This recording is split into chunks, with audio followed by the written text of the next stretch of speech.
Hello guys, study with Abhijeet में आपका स्वागत है। आज हम बात करने वाले हैं लैंग्वेज अक्रॉस द करिकुलम के यूनिट 3 के एक टॉपिक के बारे में हम डिस्कस कर रहे थे पिछले दिन, जिसका नाम है लिंग्विस्टिक सिस्टम। उसमें हमने पहला topic the organization of sounds के बारे में डिस्कस किया था पिछले वीडियो में। आज हम बात करने वाले हैं उसके अगले topic the structure of sentences के बारे में।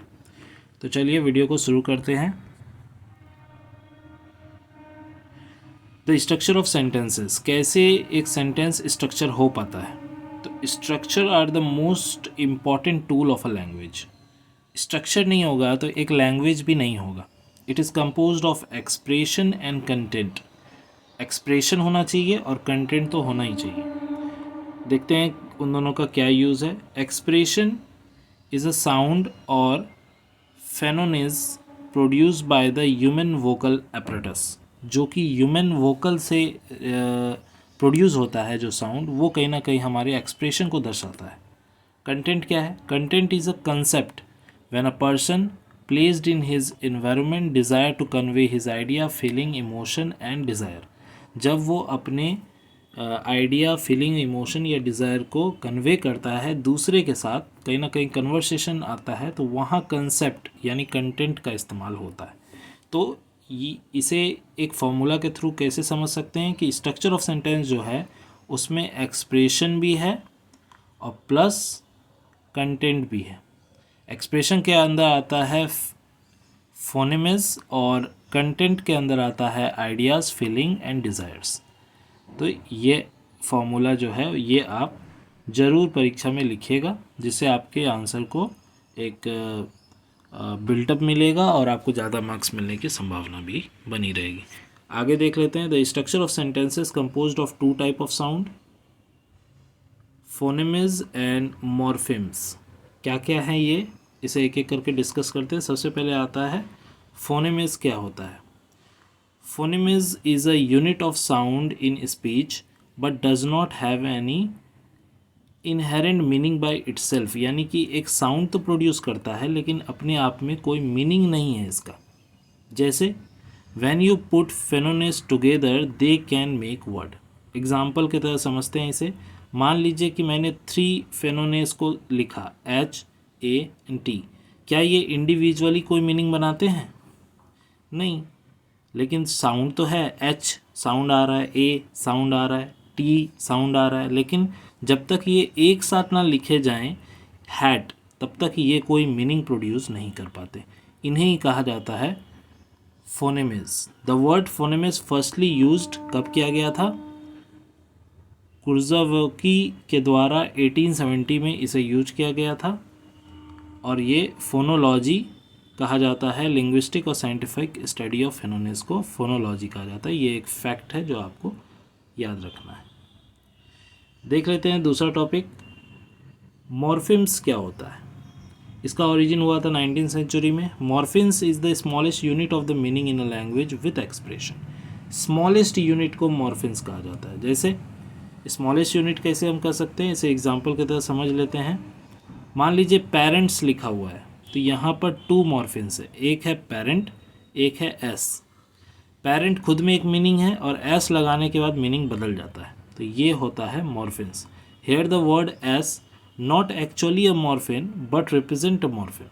द लिंग्विस्टिक और साइंटिफिक स्टडी ऑफ मॉर्फिन को मॉर्फोलॉजी कहा जाता है। यहाँ थोड़ा कट गया है, यहाँ पे इसे कहा जाता है मॉर्फोलॉजी।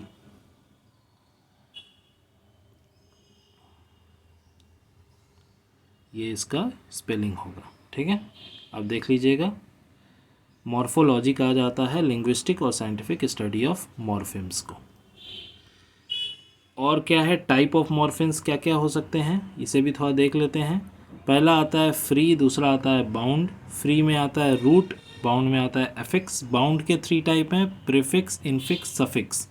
इन तीनों को देख लेते हैं कि क्या होता है। फ्री मॉर्फिम्स क्या होते हैं, बाउंड मॉर्फिम्स क्या होते हैं, पहले ये देख लेते हैं।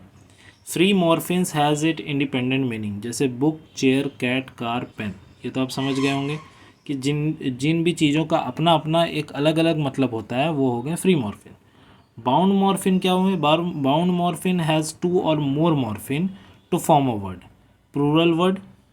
जैसे डॉग्स, तो यहाँ डॉग एक मॉर्फिन है और एस एक अलग मॉर्फिन है, बुक एक मॉर्फिन है, एस एक अलग मॉर्फिन है, पेन एक मॉर्फिन है और एस एक अलग मॉर्फिन है, और मिलकर ये एक वर्ड बना रहे हैं जो कि मीनिंगफुल है, तो इसे कहा जाता है बाउंड मॉर्फिन। जबकि हम एक से ज़्यादा मॉर्फिन को जोड़ते हैं तो उसे बाउंड मॉर्फिन कहा जाता है।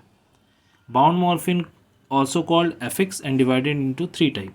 बाउंड मॉर्फिन को एफिक्स भी कहा जाता है, जो कि हम लोगों ने ऊपर देखा यहाँ पर।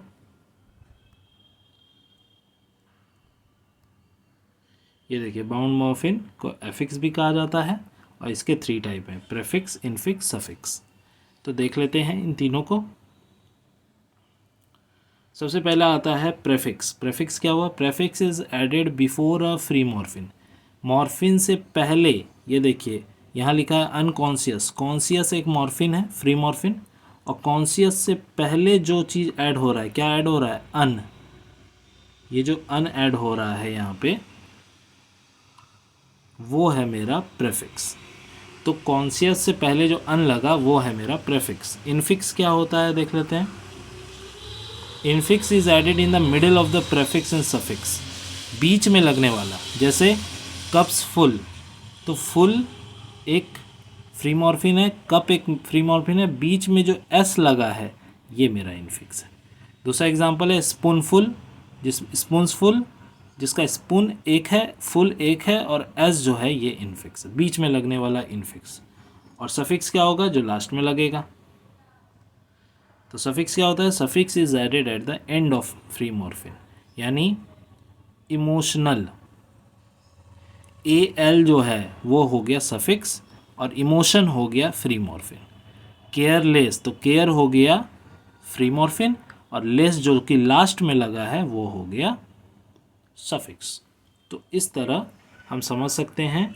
प्रेफिक्स हुआ जो कि फ्री मॉर्फिन के आगे लगता है, इनफिक्स हुआ जो कि फ्री मॉर्फिन के बीच में लगता है, और सफिक्स हुआ जो फ्री मॉर्फिन के लास्ट में लगता है। इस तरह हम इसे याद रख सकते हैं। तो आज का वीडियो बहुत इन्फॉर्मेटिव रहा होगा आपके लिए। Hope you like my video. Please subscribe to my channel और लाइक करें हमारे वीडियोस को, कि मैं रेगुलर ऐसे ही वीडियोस लेके आपके पास आता रहूं। और सब्सक्राइब कर लें, बेल आइकन प्रेस कर लें हमारे रेगुलर वीडियोस पाने के लिए। Thank you for watching.